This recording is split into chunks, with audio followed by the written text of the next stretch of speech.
I'm here to help you, not to frighten you. But let's talk first about your habits when you're doing your due diligence. Say you're buying a property, your first house, and the agent advises you do your due diligence before you put your money down because you don't want to lose all or part of your investment. You don't want to find out that there's some really serious problems with this piece of property that you're buying after you've bought it. So you look into it, but you get it under contract, then you look into it before you buy it. Or say something less or much cheaper, like say it's a laptop or even less than that. So many of us are going to do some research before we buy. We're going to do our due diligence. We're going to, look at Best Buy's price, and then we're going to go to Amazon and price it. We're going to make sure that all the, you have compatibility with the accessories, like you might get a better deal on Amazon, but it has fewer accessories than you will get at Best Buy, and so on and so forth. So you do care because you're spending money, and money is real, right? Then it comes to your health. You go to your doctor. I'll give you an example. I say, doctor, I have a hernia. He says, well, by God, you do. Let's see. Oh, yep, you do have a hernia. Confirmed. Referral time. He's going to refer me to a surgeon, right? So I get referred to a surgeon. My doctor tells me he's a very good surgeon. That's just one person telling me that. He might be his golfing buddy. He might owe him something, or maybe, how do I know that there's not payola involved? How do I know that this surgeon isn't buying this guy trips to the Caribbean? I'm not saying that is necessarily happening. I'm just saying anything is possible. And it's just one person saying, go to this guy. Is this doctor that is referring you had surgery by this surgeon? Who knows?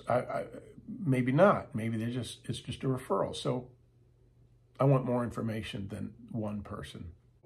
Or you go to a clinic and they tell you, they refer you. So then you go to the surgeon and you have a consult. And then they schedule a surgery, and it's kind of like a water slide or a funnel. It's just a destiny, and you're just going toward this end where you have surgery. Well, what about the due diligence? That's okay. So if it's important when buying a computer or a cell phone, is it not at least equally important when you're talking about your life and your health? It's crazy to me, but I know for a fact that there are a lot of people out there who will do much less due diligence with their own health than they will with buying a consumable. And there's a reason for that. It's because of trust. You trust. And I sad to say, in my years, I've learned, I don't like to say outlandish things like trust no one, but it's kind of where I got to in my life. And I will say, growing up, it was like a war zone. I grew up with two brothers. We were three boys, and it was constant mayhem. We were falling off of buildings. I fell on a stump and penetrated my chest and narrowly missed my heart. Had to be put back together. My brother fell through a window and cleaved his arm almost about halfway off, and just things like that. It was constant. Kneeled on a Coke bottle and went up inside of my knee, and just on and on and on. But those days ended, and there was a lull for a couple of decades, and then I got to this age where I had to have a toe amputated. And that wasn't age related, but then later I had these hernias. I had to have an eye surgery. So I get into this world where I'm relying on the medical industry to keep me whole as much as possible. So it includes referrals. So what I do is like what most of you do is, or those who do, go on the internet and start searching for reviews. not the way to do it. There's a problem with that. And the immediate problem is this jackassery of these people that want to have these ad websites.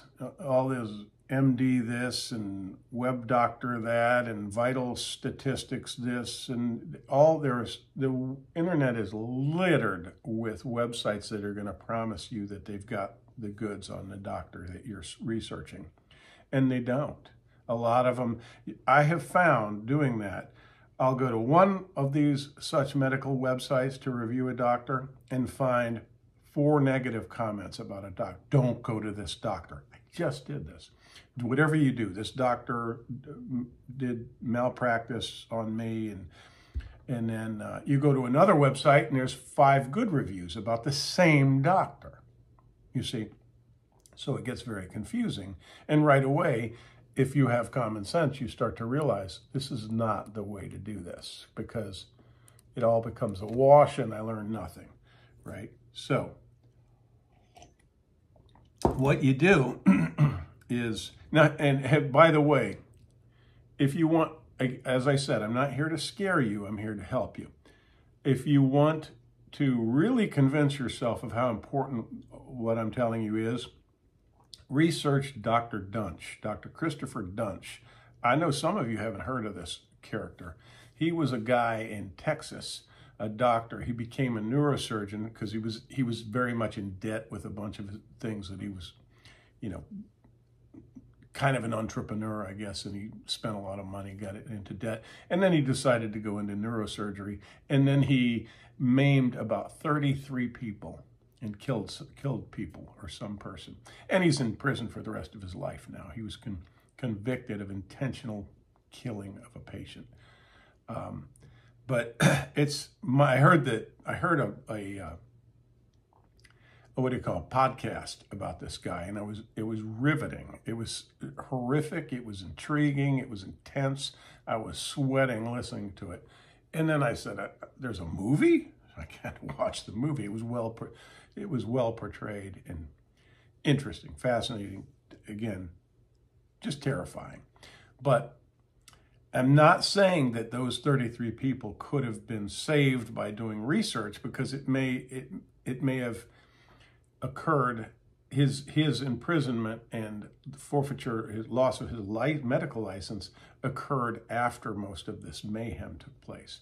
And it was very difficult for potential patients to learn anything about this doctor death, because these hospitals are greedy, and they would move this guy. They would shift him from hospital to hospital. They would move him more quickly than the Catholic Church moves a molesting priest. So what are you going to do? How are you going to learn? How are you going to find out information on a certain hospital or doctor? So you have to rely on other sources. And now you can. Now you can do things like, I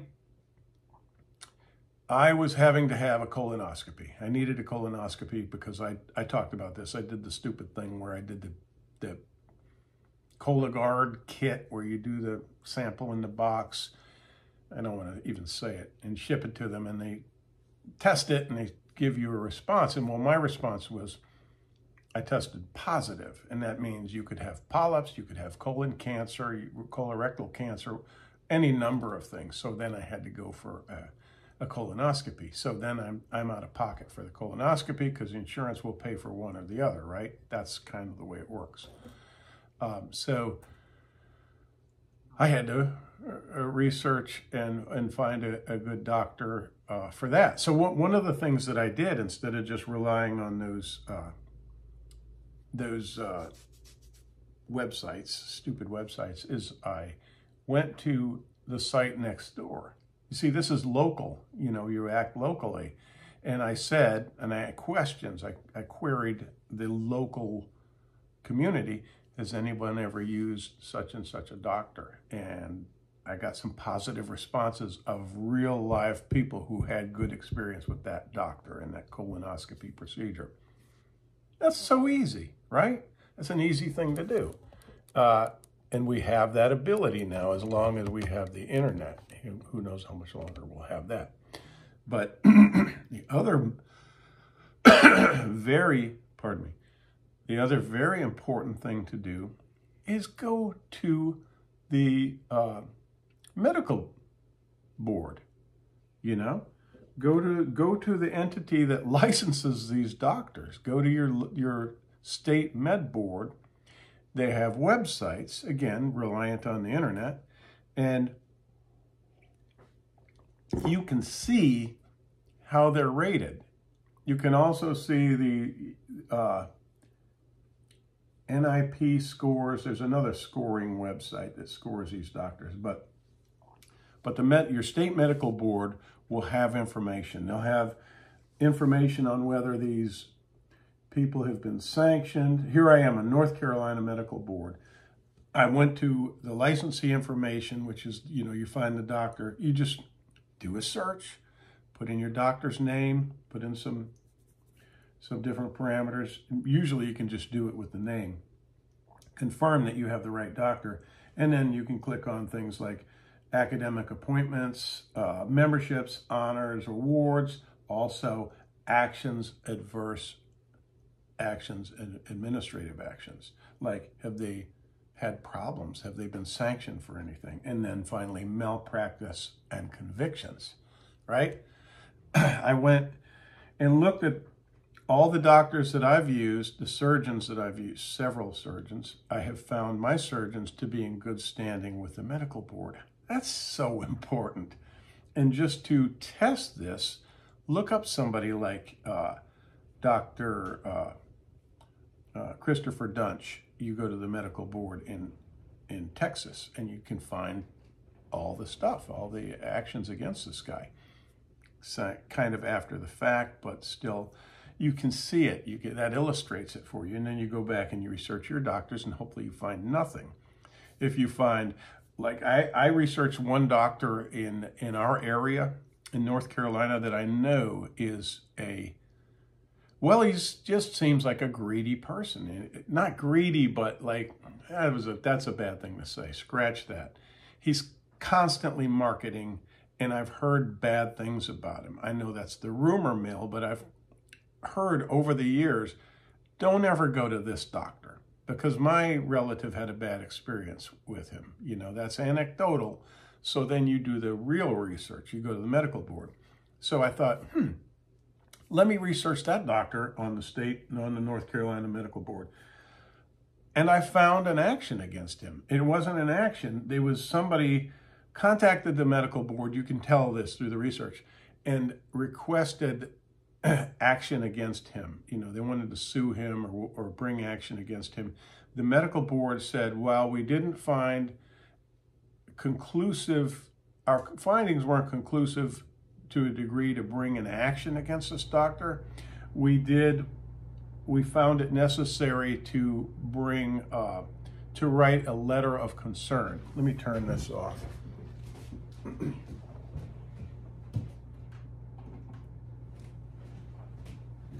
They found it so important, the wrong that what he had done is he removed the wrong rib from a person. So you have to imagine the horror of that. That sounds pretty bad on the face of it when you first hear it, but then think about the ramifications. Think about the reality of that. You schedule for a surgery, you've taken all this time, all this money, you've got all this pressure leading up to it. It's scary. I don't know if the person was doing this for an enhancement, a beauty enhancement, or if they just needed a rib removed for some medical reason. But the guy took out the wrong rib. And he then, in researching it, I read his response was that it was something that can happen in this type of procedure. It's not something unheard of. It's because of the complications. And wouldn't be good enough for me if I went to this hospital, the surgical center, was put under anesthesia, had my body opened up, and they're going inside of me and sawing out a skeletal part of my body, and putting me back together, and then risking death on the table, because that's a reality. And then you wake up and you find out they took the wrong part out, and not only do you have to go through this all over again, but you're missing a part of your body and it happens. When I went for my surgery, I had a doctor write on the proper side of my body so that they did the hernia operation on the proper side of my body. He literally took a felt tip pen and wrote, left side hernia and the type of hernia. And so that there was no confusion when, people that like your leg, you get a leg, you have to have a leg removed. They write on your leg now because it's anyway. So if you research these things, you can find these answers beforehand. So look up your doctors on the state board, medical board site. You can post Facebook queries. You can post queries on websites like Nextdoor, and you will get responses. And you will have people that say, and you might want a little more information. So please, give me detailed information. If they're not comfortable, provide some contact, where they can get a hold of you and tell you the details. Because these are maybe strangers, but at least you're getting somewhat of a consensus in as much as possible. So that's kind of what I wanted to share with you today. And if you're facing a surgery, I know what a big deal it is. But I think if you do these things, you put all the pieces in place, you'll have much more peace of mind. I know that works for me. I mean, I hate that I've had these numerous surgeries. Like I said, I've had 2 hernia surgeries, and they caused a 3rd hernia by doing 2 inguinal hernias. And that's not a malpractice thing. It's because they went in through my navel to go to do the inguinals, which are on either side, kind of a groin area surgery. They did one, and then 6 months later, popped the other side. There's 2 inguinal canals. And so I had to have surgery there too. And they tried to go in through the navel again, and they couldn't because of scar tissue. And they abandoned that, and they went and did an open surgery on the second one. And then 6 months later, another hernia on my navel has popped up. I've got to go and have surgery for that. And it's daunting. It's never not daunting for me. That's just who I am, because I am analytical. I'm full of questions. I'm a perfectionist. It's hard for me to trust people. So that's one of the main reasons I do what I do. But I think everyone should do it, and and then let go. Do all that you can, and then let go. Some people say put it in God's hands. Some people say it's fate, it's karma. What will be, que sera, those kind of things. But truly, let go. Whether you're going to meet demise or have great success, once you've done what you can do, you let go, and you let fate have its way. That sounds dismal. I don't mean it that way, but you know what I mean. Just let go and do what you need to do, and be positive, and everything will be all right, one way or another. If you're that kind of person, I'm that kind of person. I just know one way or another, things are going, the universe is unfolding as it should, right? So you got to get to that point. And I do. I have stress,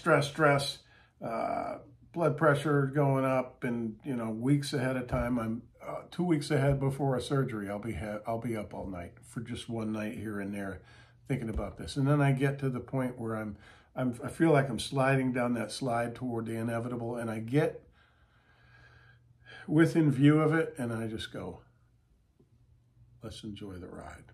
They're going to inject something in me that makes me go to sleep. I'm going to have a nice nap, and I'm going to wake up, and I'm going to deal with the healing, and there you go. All right? So do your due diligence. Find other ways to vet these physicians. There's one more website I wanted to give you. there's an NPI scoring system for doctors. Just kind of look that up, and NPI numbers, National Provider Identifier, something like that. Just look that up, and I think you'll find some edifying information on your doctor, like an overall score. And I'm not sure if this is a privately owned organization, but let's see. I'm at npidb.org right now. NPI lookups for doctors, physician assistants, and other healthcare providers. And you can, similarly, you can enter your doctor's name and other identifiers, find them in the database, and find their score and their NPI number. So I hope this helps. I've talked a lot. I'll let you go.